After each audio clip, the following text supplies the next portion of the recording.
Hi friends, ಎಲ್ಲರೂ ಹೇಗಿದ್ದೀರಾ? Welcome back to Geetha Sujith YouTube channel. Friends, ಇವತ್ತು ನಾಟಿ ಸ್ಟೈಲಲ್ಲಿ ಒಂದು ಎಗ್ ಕರಿನ ಮಾಡೋಣ.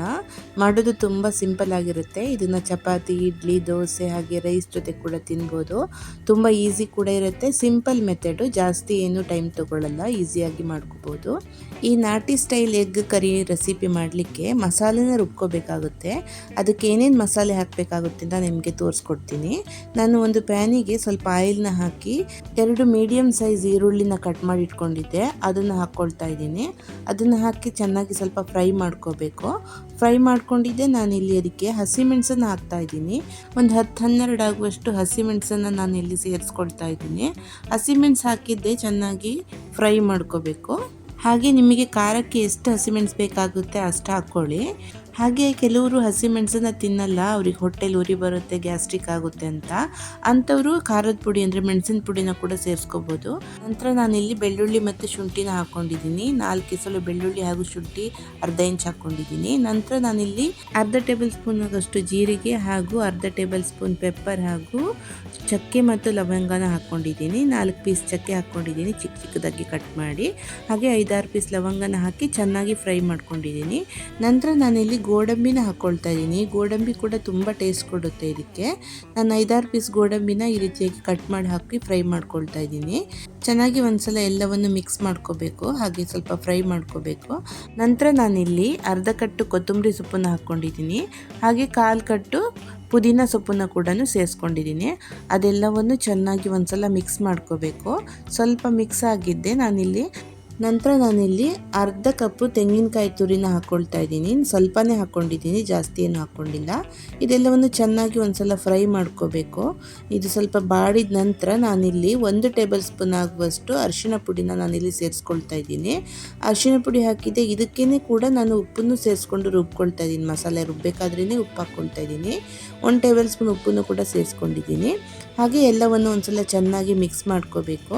ಸ್ವಲ್ಪ ಎಲ್ಲ ಮಿಕ್ಸ್ ಆಗಿದೆ, ಎಲ್ಲ ಸ್ವಲ್ಪ ಫ್ರೈ ಆಗಿದೆ. ಲಾಸ್ಟಲ್ಲಿ ನಾನು ಸ್ವಲ್ಪ ಹುಣಸೆ ಹುಳಿನ ಹಾಕ್ಕೊಳ್ತಾ ಇದ್ದೀನಿ, ಸ್ವಲ್ಪನೇ ಹಾಕ್ಕೊಂಡಿದ್ದೀನಿ.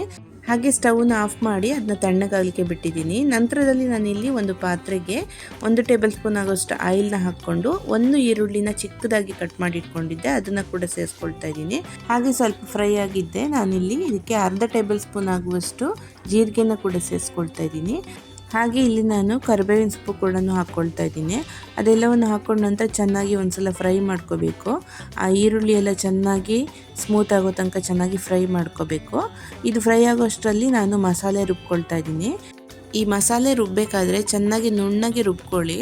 ನಾನು ಸ್ವಲ್ಪ ತರಿಯಾಗಿ ರುಬ್ಬಿಟ್ಟಿದ್ದೆ, ನುಣ್ಣಗಾಗಬೇಕಾಗಿತ್ತು ಇನ್ನೂ ಸ್ವಲ್ಪ, ಅದೊಂದು ಮಿಸ್ಟೇಕ್ ಆಯಿತು ನಂದು.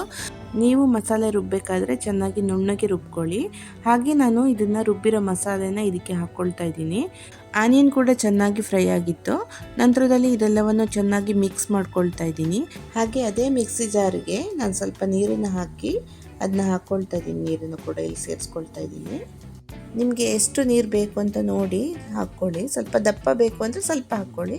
ಸ್ವಲ್ಪ ನೀರಾಗಿದ್ರೂ ಪರವಾಗಿಲ್ಲ ಅಂತ ಹೇಳಿದರೆ ಸ್ವಲ್ಪ ನೀರನ್ನು ಜಾಸ್ತಿ ಹಾಕ್ಕೊಳ್ಳಿ. ಹಾಗೆ ಚೆನ್ನಾಗಿ ಇದನ್ನ ಕುದಿಲಿಕ್ಕೆ ಬಿಟ್ಟಿದ್ದೆ. ನಾನು 1 ಟೇಬಲ್ ಸ್ಪೂನ್ ಆಗುವಷ್ಟು ಧನಿಯಾ ಪುಡಿನ ಸೇರಿಸ್ಕೊಳ್ತಾ ಇದ್ದೀನಿ. ಹಾಗೆ ಅದನ್ನು ಕೂಡ ಚೆನ್ನಾಗಿ ಮಿಕ್ಸ್ ಮಾಡ್ಕೊಳ್ತಾ ಇದ್ದೀನಿ. ಚೆನ್ನಾಗಿ ಮಿಕ್ಸ್ ಮಾಡಾಗಿದ್ದೆ. ನಾನಿಲ್ಲಿ ಸ್ವಲ್ಪ ಉಪ್ಪು ಟೇಸ್ಟ್ ನೋಡ್ತಾ ಇದ್ದೆ. ನನಗೆ ಉಪ್ಪು ಸ್ವಲ್ಪ ಕಡಿಮೆ ಅಂತ ಅನಿಸ್ತು, ಹಾಗಾಗಿ ಅರ್ಧ ಟೇಬಲ್ ಸ್ಪೂನ್ ಆಗುವಷ್ಟು ಉಪ್ಪನ್ನು ಕೂಡ ಸೇರಿಸ್ಕೊಳ್ತಾ ಇದ್ದೀನಿ. ಹಾಗೆ ಮತ್ತು ನೀರು ಕೂಡ ಸ್ವಲ್ಪ ಬೇಕು ಅಂತ ಅನಿಸ್ತು ನನಗೆ, ಹಾಗಾಗಿ ಸ್ವಲ್ಪ ನೀರಿರಲಿ ಅಂತ ನಾನು ಸ್ವಲ್ಪ ನೀರನ್ನು ಕೂಡ ಸೇರಿಸ್ಕೊಂಡಿದ್ದೀನಿ. ಹಾಗೆ ಎಲ್ಲವನ್ನು ಚೆನ್ನಾಗಿ ಒಂದ್ಸಲ ಮಿಕ್ಸ್ ಮಾಡಾಗಿದ್ದೆ. ನಾನು ಇದಕ್ಕೆ ಹಾಗೆ ಈ ನಾಟಿ ಸ್ಟೈಲ್ ಎಗ್ ಕರಿಗೆ ಸ್ವಲ್ಪ ತುಪ್ಪ ಹಾಕಿದರೆ ಇನ್ನೂ ತುಂಬ ಟೇಸ್ಟ್ ಕೊಡುತ್ತೆ. ಹಾಗಾಗಿ ನಾನು 1 ಟೇಬಲ್ ಸ್ಪೂನ್ ತುಪ್ಪವನ್ನು ಸ್ವಲ್ಪ ಬಿಸಿ ಮಾಡಿ ಹಾಕ್ಕೊಳ್ತಾ ಇದ್ದೀನಿ. ನಂತರ ನಾನಿಲ್ಲಿ ಚೆನ್ನಾಗಿ ಒಂದ್ಸಲ ಮಿಕ್ಸ್ ಮಾಡ್ತಾ ಇದ್ದೀನಿ. ಈ ರೀತಿ ಮಿಕ್ಸ್ ಮಾಡಿದಾಗ ತುಪ್ಪ ಎಲ್ಲ ಕಡೆಯೂ ಚೆನ್ನಾಗಿ ಸ್ಪ್ರೆಡ್ ಆಗುತ್ತೆ, ಹಾಗಾಗಿ ಮಿಕ್ಸ್ ಮಾಡ್ಕೊಂಡಿದ್ದೀನಿ. ನಂತರದಲ್ಲಿ ನಾನಿಲ್ಲಿ ಒಂದೊಂದೇ ಎಗ್ಗನ್ನು ಈ ರೀತಿಯಾಗಿ ಒಡೆದ್ಬಿಟ್ಟು ನಾನು ಒಂದು ಬೌಲಲ್ಲಿ ಹಾಕ್ತಾ ಇದ್ದೀನಿ. ಈ ರೀತಿಯಾಗಿ ಹಾಕೋದ್ರಿಂದ ಮೊಟ್ಟೆ ಕೂಡ ಎಲ್ಲೂ ಒಡೆದೋಗಲ್ಲ, ಹಾಗಾಗಿ ಈ ರೀತಿಯಾಗಿ ಹಾಕ್ಕೊಂಡಿದ್ದೀನಿ. ಚೆನ್ನಾಗಿ ಈ ರೀತಿಯಲ್ಲಿ ಎಲ್ಲ ಮೊಟ್ಟೆಯನ್ನು ಹಾಕಿದ ನಂತರ ನಾನಿಲ್ಲಿ 8 ಮೊಟ್ಟೆನ ಸೇರಿಸ್ಕೊಂಡಿದ್ದೀನಿ. ನಿಮ್ಗೆ ಎಷ್ಟು ಮೊಟ್ಟೆ ಬೇಕು ನೋಡ್ಕೊಂಡು ಹಾಕ್ಬೋದು, ಏನೂ ತೊಂದರೆ ಇಲ್ಲ. ಹಾಗೆ ಚೆನ್ನಾಗಿ ಸ್ವಲ್ಪ ಹೊತ್ತು ಇದನ್ನು ಕುದಿಲಿಕ್ಕೆ ಬಿಡಬೇಕು. ಅದಲ್ಲೇ ಚೆನ್ನಾಗಿ ಕುದಿಬೇಕು. ಚೆನ್ನಾಗಿ ಕುದ್ದ ನಂತರ ನಾನು ಒಂದು ಸ್ಪೂನಲ್ಲಿ ಆ ಮಸಾಲೆ ಎಲ್ಲವನ್ನು ನಾನು ಇದನ್ನು ಒಂದೊಂದೇ ಮೊಟ್ಟೆ ಮೇಲೆ ಮಸಾಲ ಹಾಕ್ತಾ ಇದ್ದೀನಿ ಈ ರೀತಿ ಹಾಕೋದ್ರಿಂದ ಮೇಲ್ಗಡೆನೂ ಕೂಡ ಚೆನ್ನಾಗಿ ಬೇಯುತ್ತೆ, ಬೇಗನೆ ಬೇಯುತ್ತೆ. ಹಾಗಾಗಿ ಈ ರೀತಿಯಾಗಿ ಎಲ್ಲ ಮೊಟ್ಟೆ ಮೇಲೂ ನಾನು ಈ ರೀತಿಯಾಗಿ ಮಸಾಲೆ ಎಲ್ಲವನ್ನು ತೆಗೆದು ಹಾಕ್ಕೊಳ್ತಾ ಇದ್ದೆ. ಹಾಗೆ ಇದು ಹಾಕಿದ ನಂತರ ಇದನ್ನು ನಾವು ಚೆನ್ನಾಗಿ ಕುದಿಲಿಕ್ಕೆ ಬಿಡಬೇಕು. ಹಾಗೆ ನಾನಿಲ್ಲಿ ಸ್ವಲ್ಪ ಲಿಂಬೆ ರಸನ ಹಿಂಡ್ಕೊಳ್ತಾ ಇದ್ದೀನಿ. ಆಲ್ರೆಡಿ ನಾನು ಹುಣಸೆ ಹಣ್ಣನ್ನು ಹಾಕಿದ್ದೀನಿ. ಇದು ಸ್ವಲ್ಪ ಹುಳಿ ಹುಳಿ ಆಗಿದ್ರೆ ಚೆನ್ನಾಗಿರುತ್ತೆ. ನಿಮಗೆ ಬೇಡ ಅಂದರೆ ಸ್ಕಿಪ್ ಮಾಡ್ಕೋಬೋದು.